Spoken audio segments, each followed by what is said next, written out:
नमस्कार, उत्तराखंड दूरदर्शन पर आप सभी का हार्दिक स्वागत। मैं अनिल दत्त शर्मा। साथियों, आज की इस परिचर्चा का विषय है मन की बात @100 या फिर 100वीं मन की बात जन जन के साथ।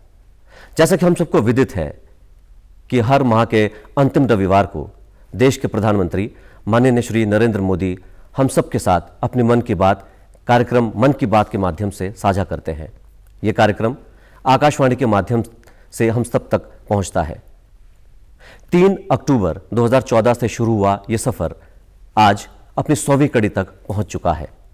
आगामी 30 अप्रैल को माननीय प्रधानमंत्री मन की बात की 100वीं कड़ी हम सब के सामने लेकर आ रहे हैं।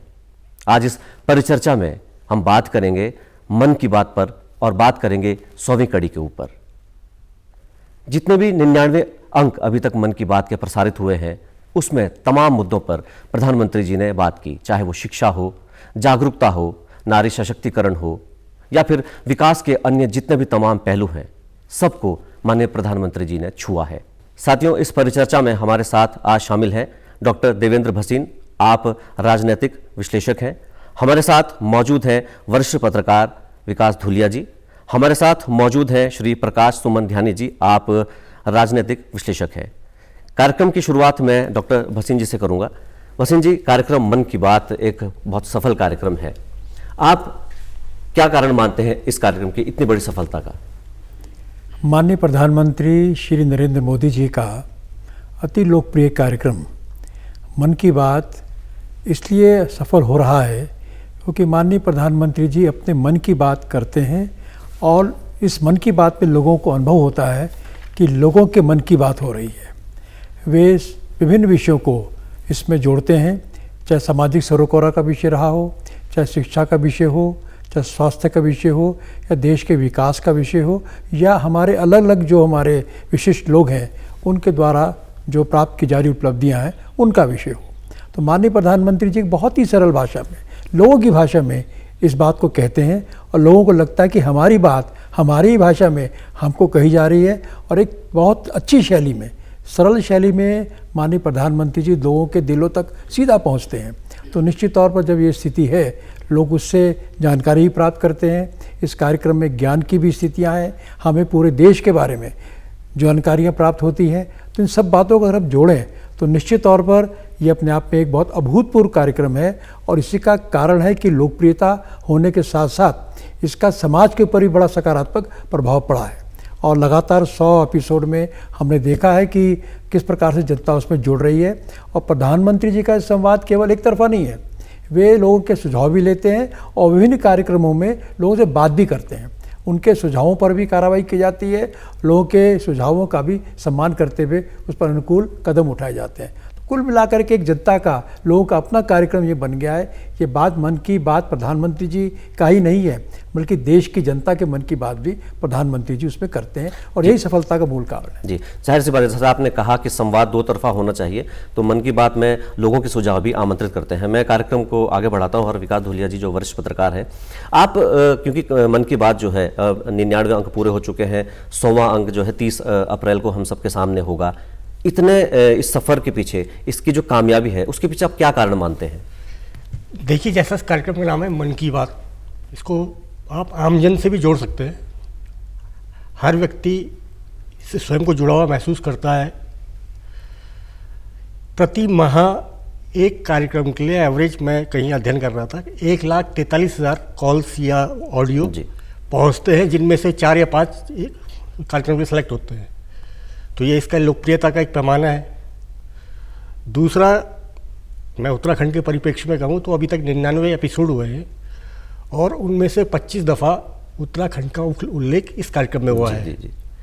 शायद 18 या 19 बार व्यक्तियों से और 5 या 6 बार संस्थाओं, स्वयं सहायता समूहों से। अल्मोड़ा में उन्होंने कुछ समय पहले मंडवे के बिस्किट का जिक्र किया था, जो उन्होंने नवाचार किया था। और साथ में ये साल हम लोगों का मिलेट ईयर भी चल रहा है। फिर दूसरा मुझे याद आता है, एक सच्चिदानंद भारती है, पौड़ी जिले के हैं, पानी राखो आंदोलन उन्होंने चलाया था। जल संरक्षण की एक मुहिम है, छोटी छोटी चाल खाल, मतलब उन्हें छोटे तालाब कह सकते हैं, उसको प्रधानमंत्री जी ने उसका उल्लेख किया। एक मेरे ही शहर में कोटद्वार का रहने वाला हूँ, वहाँ जिस कॉलेज में मैं पढ़ा हुआ हूँ उस कॉलेज में एक अध्यापक है संतोष सिंह नेगी। संतोष नेगी जी। उन्होंने एक छोटी सी पहल की, जो कॉलेज का मैदान था पिछला वाला हिस्सा, वहाँ उन्होंने वाटर रिचार्ज के लिए 200 छोटे छोटे से गड्ढे बनाए ताकि बरसात में पानी वहाँ जमा हो, वाटर रिचार्ज हो, जल संरक्षण के लिए। जल संरक्षण के लिए। ये दोनों लोग जो उत्तराखंड के 5 लोग 100 एपिसोड में शामिल हो रहे हैं, उनमें 2 लोग हैं जी। इन छोटी छोटी चीज़ों को जब यहाँ से एक्सपोजर मिला मीडिया के माध्यम से, तो उसको सीधे पीएमओ ने उसका संज्ञान लिया, पूरा उसकी जानकारी ली। तो ये सीधे सीधे छोटी छोटी चीज़ों से जुड़ाव साफ प्रदर्शित करता है कि यह आम आदमी का कार्यक्रम है और इसीलिए ये इतना लोकप्रिय है जी। इसीलिए इसकी मन की बात है, क्योंकि आम आदमी की जो मन की बात है, जन के मन की बात आप वो अगर प्रधानमंत्री समझ रहे हैं देश की, तो एक बहुत बड़ी बात है। ध्यान जी, मैं आपकी तरफ रुख करूंगा। मैं आपसे जानना चाहता हूं कि कार्यक्रम मन की बात, इससे पहले और भी कई राजनीतिक लोग रहे हैं, कभी किसी ने इस तरफ सोचा नहीं है। खासकर रेडियो जो मर रहा था, कल भी अमित शाह जी ने कहा कि रेडियो मर रहा था, लेकिन नरेंद्र मोदी जी की मन की बात से रेडियो फिर से जीवित हुआ है। क्या उद्देश्य रहा होगा मन की बात कार्यक्रम को चलाने का, और क्या उन्होंने कभी सोचा होगा कि ये इतना बड़ा एक विशाल कार्यक्रम बन जाएगा जिसके करोड़ों श्रोता होंगे, और आखिर और नाम जो है, नोमेनक्लेचर जो है इसका, मन की बात, वो नाम क्या सोच के उन्होंने रखा होगा? बहुत बढ़िया प्रश्न आपने किया। मैं सबसे पहले तो प्रसार भारती को, आकाशवाणी को और दूरदर्शन को इस बात की बधाई देना चाहता हूं कि 100 एपिसोड के इस विशाल कार्यक्रम का उन्होंने जिस शिद्दत से संचालन किया, वो बधाई के पात्र है। फिर मैं आपके प्रश्न पे आता हूं जी।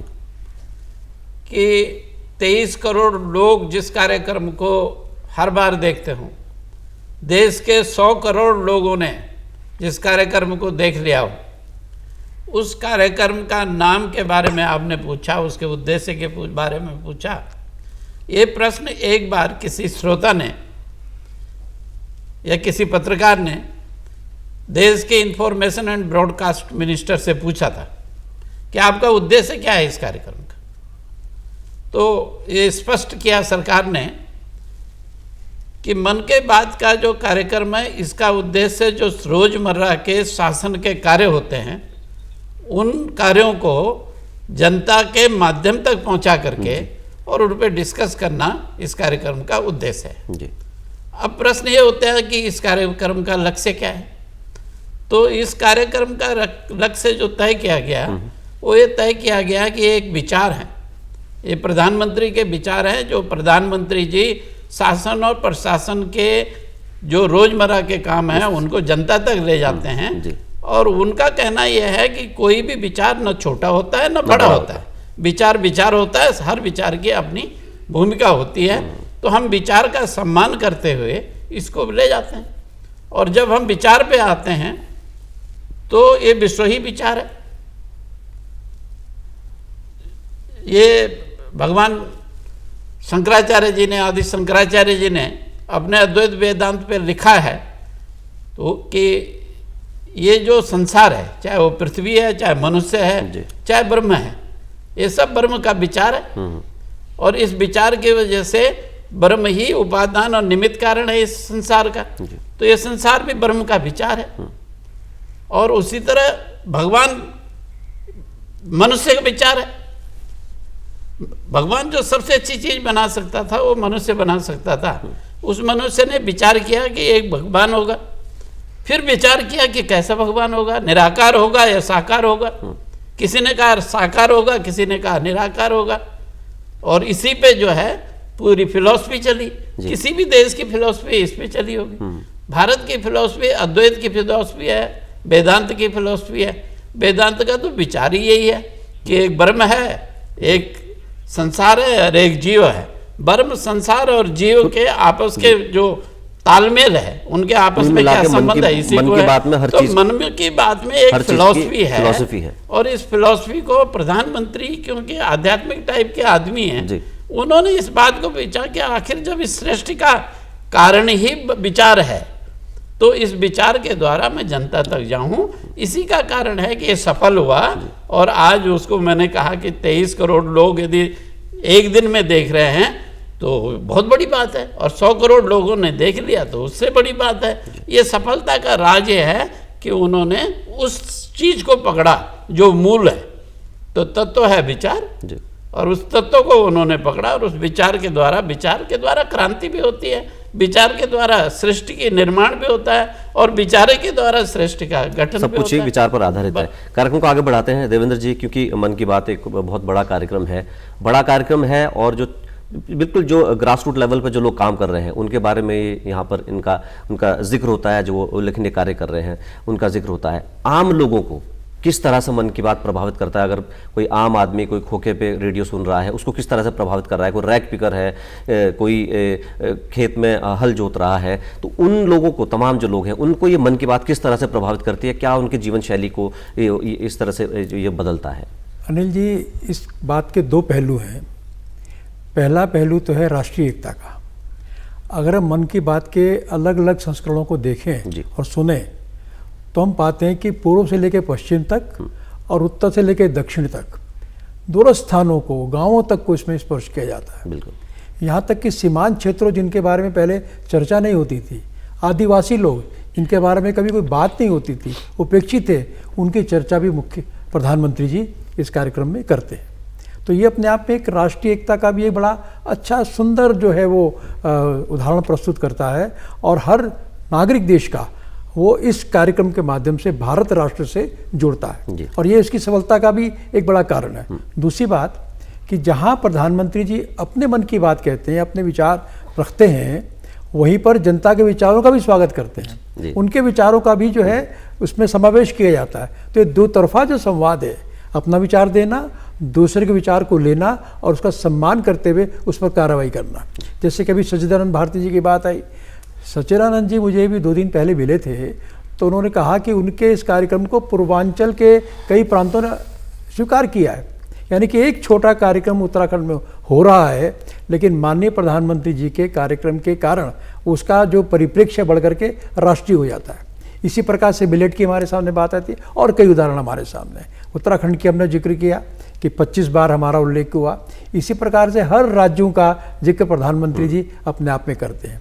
तो अगर आप देखेंगे तो जहाँ एक और पद्मश्री जिनको मिला, पद्म पुरस्कार मिले, उनकी जानकारी देते हैं, वहीं खेत पे काम करने वाले आदमी की बात भी करते हैं। तो एक खेत से लेकर के दूसरे स्तर तक की सब बातों को जब समावेश किया जाता है तो आम आदमी को लगता है कि मैं से सीधा जुड़ा हुआ हूँ, और हम जैसे लोग जो कि अपने आप में उत्सुकता लिए बैठते हैं, हमें तो लगता है ज्ञान का भंडार है। उससे जो कुछ सामने आ रहा है 100 एपिसोड में, अगर इसके ग्रंथ के रूप में प्रकाशित करेंगे तो ये वर्तमान पीढ़ी के लिए भी और आने वाली पीढ़ी के लिए बड़ा एक संदर्भ ग्रंथ बन जाएगा।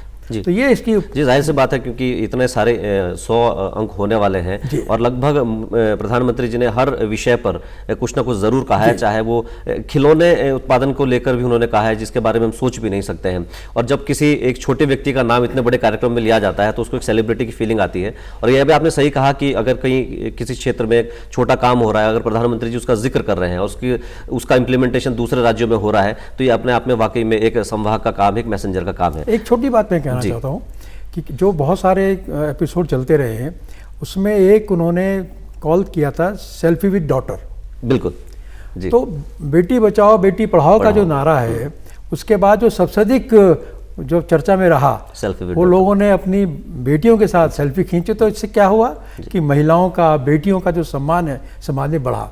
ऐसे बहुत से उदाहरण हैं जिस पर हम चर्चा कर सकते हैं, लेकिन एक उदाहरण मैंने आपके सामने रखा। इस तरह के तमाम उदाहरण हैं। धुलिया जी, क्योंकि आपने उत्तराखंड का जिक्र करा, 25 बार नाम लिया गया है, उसमें CSIR का भी जिक्र हुआ है, पोस्टल डिपार्टमेंट का भी जिक्र हुआ है, और मशरूम गर्ल का भी जिक्र हुआ है, तमाम ऐसे लोग जिनका जिक्र हुआ है। किस तरह से उत्तराखंड को प्रभावित करता है प्रधानमंत्री के मन की बात, और किस तरह से हमको लोगों को प्रेरणा भी देता है उत्तराखंड के लोगों की अगर हम बात करें तो? प्रधानमंत्री ने उत्तराखंड के संदर्भ में पर्यावरण से लेके रोजगार, विकास, नवाचार, इन सब विषयों को छुआ। विज्ञान, छोटे से राज्य को अगर एक देश का प्रधानमंत्री इतनी तवज्जो देता है तो निश्चित रूप से राज्य का इस कार्यक्रम से अपना जुड़ाव बढ़ेगा जी। एक इसी से जुड़ी बात बताऊँ, अभी आपने कहा था कि रेडियो को पुनर्जीवन मिला है, और आज प्रधानमंत्री देश में 91 FM आज ही कर रहे हैं जी। कर दिया अभी सुबह 11 बजे। उनमें से एक उत्तराखंड में भी है, उत्तरकाशी और मंदिरा में जी। तो इस तरह से अगर सब चीज़ों से जुड़ाव प्रधानमंत्री दिखाते हैं तो निश्चित रूप से संबंधित राज्य का, संबंधित क्षेत्र का व्यक्ति भी खुद को उससे जोड़ना चाहता है जी। दूसरा, मैं देख रहा था 2014 में कार्यक्रम शुरू हुआ था और 2015 में अमेरिकी राष्ट्रपति तत्कालीन बराक ओबामा यहाँ आए थे, वो इस कार्यक्रम में शामिल हुए। तब शायद 6-7 महीने हुए थे इस कार्यक्रम शुरू हुए, अब 9 साल से ज़्यादा वक्त हो गया है। तो जिसका फलक एक छोटे से राज्य से लेकर अमेरिका जैसे एक अंतर्राष्ट्रीय शक्ति तक है, उसको सफलता का आप अंदाजा खुद लगा सकते हैं जी। अच्छा ध्यानी जी, क्योंकि अभी सेल्फी विद डॉटर की भी बात करी भसीन जी ने, नारी सशक्तिकरण का विशेश जोर रहा है प्रधानमंत्री जी का। उन्होंने मन की बात में तमाम एपिसोड्स में उन्होंने जिक्र किया है, चाहे वो आर्मी में परमानेंट कमीशन की बात हो, चाहे वो एथलीट्स की बात हो, चाहे वो कॉमनवेल्थ की बात हो, और वो सम्मानित भी करते आए हैं। नारी सशक्तिकरण को मन की बात कार्यक्रम किस तरह से छूता है और किस तरह से नारी सशक्तिकरण को एक बढ़ावा मन की बात कार्यक्रम से मिलता है? देखिए, अभी 100वां कार्यक्रम होगा जी, और इससे पहले 99वां कार्यक्रम हुआ। इस 99वें कार्यक्रम में उन्होंने 2 पॉइंट रखे थे जी। वो पहला पॉइंट तो ये था कि जो बॉडी ऑर्गन है, ह्यूमन बॉडी ऑर्गन को इनको डोनेट करने के लिए था। और दूसरा कार्यक्रम में वो था ही ह्यूमन, उसके लिए महिलाओं के बारे में कि इस देश के डेवलपमेंट में महिलाओं की भूमिका, महिलाओं की क्या भूमिका होगी। और उस पर 2 ही पॉइंट थे, क्योंकि बाद के कार्यक्रमों में ये हो गया था कि पहले से थीम तैयार होती थी, तो वो उस पर उन्होंने आधे से ज़्यादा टाइम इसी पे दिया कि हमारे महिलाओं ने देश के सर्वांगीण विकास के लिए क्या क्या योगदान दिया और वो कैसे आगे योगदान दे सकते हैं, इस बारे में उन्होंने बात करी जी। मैं आपको ये भी कहना चाहता हूँ कि मैंने पिछले साल एक किताब लिखी, वो थी वाटर कंजर्वेशन पे। तो मैंने कहा यार प्रधानमंत्री जी मन की बात करते हैं, देखता हूँ वाटर कंजर्वेशन के बारे में, उत्तराखंड के बारे में क्या लिखा उन्होंने। तो जैसे सच्चिदानंद भारती जी का जिक्र आया, सच्चिदानंद भारती जी तो उससे पहले भी फेमस हो गए थे, क्योंकि आरएसएस के जो तत्कालीन सरसंघ चालक थे कुप्पू सी सुदर्शन, वो वहाँ गए थे और सच्चिदानंद भारती जी को उनके एनजीओ के लिए 1000 करोड़ रुपए वर्ल्ड बैंक ने दिया था, उन्होंने ठुकरा दिया था। उसके बाद वो वर्ल्ड फेमस हो गए थे। लेकिन मैं आपको एक नई घटना बताऊंगा कि सीमांत जनपद चमोली है, उत्तरकाशी है उत्तराखंड में, और उसमें सबसे सीमांत जो तहसील है वो है भटवाड़ी। भटवाड़ी तहसील में एक द्वारिका सेमाल छोटा सा एनजीओ चलाते थे, उनका भी जिक्र किया था। हाँ, इनमें मन की बात में। उनका बिल्कुल। तो वो छोटा सा एनजीओ कल के लिए जल उनका कार्यक्रम था, उन्होंने भी 3500 के करीब छोटी छोटी तलैयाँ बना करके और वहाँ वाटर लेवल ऊपर ले आए थे। प्रधानमंत्री जी ने जैसे ही अपने मन की बात कार्यक्रम में उसका वर्णन किया तो वो बड़ा फेमस हो गया। और आज स्थिति यह है कि उनका केवल उत्तरकाशी नहीं, उत्तराखंड के सब जगह उनके कार्यक्रम शुरू हो गए। राजधानी देहरादून में भी उन्होंने कार्यक्रम सहसपुर की तरफ शुरू किया है। तो एक मन की बात में काम करने से एक छोटा सा, एक सीमांत जिले के, सीमांत तहसील के छोटे से गांव का एक एनजीओ आज अंतर्राष्ट्रीय फेमस में हो गया। क्योंकि वो तो अंतर्राष्ट्रीय इसलिए बोल रहा हूँ कि जब 11 विदेशी भाषाओं में, उसमें हमारा सबसे बड़ा दुश्मन चीन है, और चीन की जो भाषा है मंडेरियन, जिसको चीनी भाषा सामान्य रूप में कहते हैं, उसमें भी सुना जा रहा है। तो हमारे सीमांत जिले का एक छोटे से एनजीओ का पूरे विश्व में ये जो प्रचार हुआ, इससे मुझे बड़ी अच्छा लगा। ये खूबी है मन की बात ये मन की बात कि एक छोटे से कार्य जो छोटा सा काम कर रहा है उसको भी एक सेलिब्रिटी की फीलिंग मिलती है। भसीन जी, नारी सशक्तिकरण की बात कर रहे हैं, मैंने कहा कि बहुत उनका बल रहता है नारी सशक्तिकरण को लेकर। आप क्या कहेंगे कि मन की बात में जितनी भी, जब भी जिक्र किया है मन की बात में नारी सशक्तिकरण को लेकर, किस तरह से वो प्रभावित करता है उस सोच को भी जो नारियों के विरुद्ध है? मन की बात एक बहुत ही सशक्त संदेश देता है। नारी सशक्तिकरण की बात अभी हम लोगों ने करी, और सेल्फी विद डॉटर जो अपने आप में बहुत ही लोकप्रिय हुआ, और महिलाओं के बारे में जो सोच है उसमें बदलाव समाज में आ रहा है। दूसरी बात मैं ये कहना चाहूँगा कि नारी सशक्तिकरण में जो है उनको किस प्रकार से आर्थिक तौर पर मजबूत करना है, जी। किस प्रकार से वो स्वावलंबी हो सकती सकती हैं, हैं। ये सब बातें ही प्रधानमंत्री जी अपने कार्यक्रम में जोड़ते हैं। एक और उदाहरण दूंगा सामाजिक सरोकारों का, कि स्वच्छता पर जो पहला एपिसोड था जी। उन्होंने स्वच्छता की बात करी थी, और आज पूरे देश के अंदर जो अभियान है स्वच्छता का, हम देखते हैं कि आम आदमी को छुआ है। पहले हम कुछ भी चीज़ किनारे सड़क पर डाल देते थे, आज हम सोचते आज हैं एक civic कोई sense जगह आई मिल है जाए थोड़ा। तो वहाँ डाल देंगे। जी। एक आम आदमी की सोच में भी बड़ा परिवर्तन हुआ परिवर्तन है। आया। इसी प्रकार से जो सैनिकों के बारे में उन्होंने मैसेज टू सोल्जर्स दिया, तो एक सैनिकों के बारे में उनके द्वारा जो काम किया जा रहा है उसके बारे में जो कुछ कहा, तो एक आम नागरिक को मालूम भी चला किन कठिन परिस्थितियों में हमारे सैनिक काम करते हैं। तो ये सारी बातें ऐसी हैं कि प्रधानमंत्री जी का ये कार्यक्रम है वो हर छोटी चीज़ को पूरे देश तक पहुंचाता है। जी।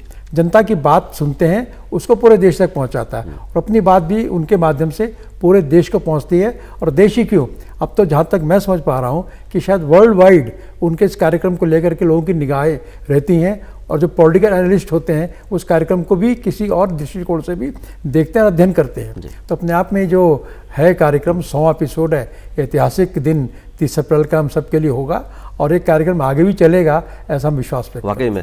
और एक बहुत बड़ी बात है कि 100वां अंक हम 30 अप्रैल को सुनेंगे, देखेंगे, और एक भी अंक इसमें मिस नहीं हुआ है, तो ये भी अपने आप में अचीवमेंट है। धुलिया जी, क्योंकि आप वरिष्ठ पत्रकार हैं, आप तमाम नेताओं को भी देखते हैं, पॉलिटिकल पर्सन्स को भी देखते हैं, जाहिर सी बात है पीएम नरेंद्र मोदी जी भी पॉलिटिकल फिगर हैं, लेकिन जब भी वो मन की बात करते हैं तो वो कभी भी एक राजनीतिक व्यक्ति के तौर पर कभी उसकी झलक उसमें नहीं देखी है। और हमने ये देखा भी है कि जब भी चुनाव होते हैं तो इलेक्शन कमीशन हमेशा इसको ग्रीन सिग्नल देता है कि मन की बात कोई पॉलिटिकल वो नहीं है। किस तरह से देखते हैं आप उसको, कितना मुश्किल होता होगा एक राजनीतिक आदमी को गैर राजनीतिक बात करना, वो भी 100वें अंक तक? ये संभवतः अपनी तरह का अनूठा कार्यक्रम है कि राजनीति के अलावा प्रधानमंत्री इसमें हर विषय पर बोलते हैं। जी। और प्रधानमंत्री जैसे पद पर रहने वाले व्यक्ति किस तरह इससे विलग करता होगा, लेकिन यही इसकी सफलता का सबसे बड़ा कारण भी है। जी। प्रधानमंत्री एक छोटी बच्ची से बात करते हैं, एक बुजुर्ग महिला से बात करते हैं, एक छोटे से किसान से बात करते हैं, एक कोई नया प्रयोग करने वाले से बात करते हैं। उसका राजनीति से सीधा ताल्लुक अधिकांशतः नहीं होता। इसके बावजूद वो सुनते हैं, सब करते हैं। और सबसे दिलचस्प बात यह कि इसके श्रोताओं में, दर्शकों में शायद राजनीति से जुड़े लोग सबसे अधिक हैं। अब वो कुछ सीखने के लिए प्रधानमंत्री की मन की बात के कार्यक्रम को सुनते देखते हैं, या उसमें कुछ नुक्स निकालने के लिए, वो अलग विषय हो सकता है। लेकिन एक देश दुनिया की सबसे चर्चित राजनीतिक शख्सियत का कार्यक्रम में राजनीति की बात ना होना, ये शायद अपने देश में ही संभव है। जी। इसलिए इसकी लोकप्रियता का आप आकलन नहीं कर सकते। जी। और मैं जानकारी दे दूं कि जो मन की बात कार्यक्रम हमारा है ये हिंदी समेत 23 भाषाओं में और 29 लोकल जो डायलेक्ट्स हैं, जो बोलियां हैं, उसमें भी प्रसारित किया जाता है। तो इसका जो व्यापक जो इम्पैक्ट है वो बहुत ज़्यादा है। ध्यानी जी, क्योंकि हम कार्यक्रम को थोड़ा अंतिम चरण में ले चलते हैं, क्या आप भविष्य देखते हैं मन की बात का, कितना आगे जाएगा, कितना दायरा फैलेगा? क्योंकि इसमें अभी तक तमाम हर मुद्दों पर वो चर्चा कर चुके हैं, हर विषय को वो रख चुके हैं, तो हमें तो ताज्जुब होता है कि अब अगला विषय वो कौन सा लेकर आएंगे, और वो विषय ऐसा होता है कि जो हम और आप सोच भी नहीं सकते हैं। तो उसका भविष्य आप क्या देखते हैं, कितना इसका आगे तक कितना इम्पैक्ट इसका रहेगा, और इसका भविष्य क्या है? देखिए, जब पहला कार्यक्रम प्रधानमंत्री जी ने मन की बात का किया था, उसमें कोई विषय नहीं रखा था, और वो एक्स टेम्पो जो भी उनको आपने एक किस्म से फाउंडेशन तैयार करी थी। उसके बाद सेकंड कार्यक्रम जो नवंबर में, अक्टूबर में शुरू हुआ था, नवंबर 2014 में सेकंड कार्यक्रम हुआ, उस पर उन्होंने काले धन पे बात करी और स्वच्छता पे बात करी। तीसरे कार्यक्रम में उन्होंने जो है मद्य निषेध पे बात करी। और खासियत यह है कि कार्यक्रम को जो दृष्टिबाधित लोग हैं वो भी आराम से सुन सकते हैं, तो उनके लिए भी ये ओपन रहता है और बहुत उनके बीच में भी पसंद किया जाता है। मैंने कहा कि ऐसा कोई विषय नहीं है, लग रहा है मुझे, कि जिसको उन्होंने छुआ न हो, और यदि रह गया है तो अगले वाले में आने वाला है। और वो इंडिकेशन भी, यदि आप उसको बारीकी से देखेंगे, यदि आप उसका विश्लेषण करेंगे तो इंडिकेशन दे देते हैं। मैंने कहा कि नवंबर 2014 के कार्यक्रम में उन्होंने काले धन में बात की और उसके 1 साल बाद जो है नोटबंदी कर दी। जी। तो यदि जो जानकार हैं वो आखिर प्रधानमंत्री बोल रहा है तो वो तो राजज्ञा होती है, वो तो गजट नोटिफिकेशन है, तो उसको समझने के लिए जरा सा बुद्धि का हम उपयोग करेंगे। तो मैं कह रहा कि जब एक कार्यक्रम में वो काले धन की बात करते हैं और आगे जो है नोटबंदी कर देते हैं, उससे पता चल जाता है। नशाबंदी की बात करते हैं और फिर नशाबंदी पे जोर लगाते हैं, इसकी बात वुमेन डेवलपमेंट की बात करते हैं तो और वुमेन्स के लिए योजनाएं लागू करते हैं। वो बुजुर्गों की बात करते हैं और 2000 रुपये की हर तीसरे महीने पेंशन वो फंड दे देते हैं। वो किसान की बात कहते हैं और किसान सम्मान निधि दे देते हैं। तो इससे लोगों को लगता है कि इस कार्यक्रम में क्या होगा और इसके बाद किसको क्या मिलने वाला है, जानने वाले इसका भी अंदाज लगा ही देते हैं। पीएम जो बोलते हैं हाँ, वो करते हैं, वो करते हैं और होना भी चाहिए, क्योंकि मैंने कहा ना पीएम का बोलना राजज्ञा है, नोटिफिकेशन गजट नोटिफिकेशन है, तो लोग बड़े चाव से इसलिए देखते हैं। इसीलिए और ये कामयाब भी है कार्यक्रम। मन की बात। और विजन है, ये लगता है कि हाँ हमारे प्रधानमंत्री का एक विजन है। ऐसा नहीं कि और प्रधानमंत्रियों ने नहीं करी होगी, वो करी, लेकिन इतना सफल कार्यक्रम केवल हिंदुस्तान में ही नहीं पूरे विश्व में आप देखेंगे तो सरकारी दूरदर्शन, सरकारी चैनल इस जिससे खड़ा हो गया हो दोबारा से एक बार फिर, तो ऐसा बड़ा कार्यक्रम किसी देश में मुझे लगता नहीं कि जो एक कार्यक्रम को 23 करोड़ लोग हमेशा देख रहे हो। चलिए कार्यक्रम में अब हम विराम देते हैं। हमने बहुत एक बार चर्चा करी मन की बात को लेकर, और जो 30 तारीख को रविवार को 11 बजे मन की बात का 100वां एपिसोड जो है 100वीं कड़ी जो हम सबके सामने प्रसारित होगी। एक कार्यक्रम में भाग लेने के लिए आपका देवेंद्र भसीन जी बहुत बहुत शुक्रिया, विकास धुलिया जी आपका बहुत बहुत शुक्रिया, ध्यानी जी आपका बहुत बहुत शुक्रिया। अभी आप देख रहे थे ये खास परिचर्चा जिसका विषय था मन की बात @100, 100वीं मन की बात जन जन के साथ। आप सबसे अपील है और आग्रह भी है कि 30 अप्रैल को 11 बजे सुनना ना भूलिए, देखना ना भूलिए कार्यक्रम मन की बात, जो सीधा प्रधानमंत्री के द्वार से आती है, प्रधानमंत्री के मन से आती है। बहुत बहुत धन्यवाद।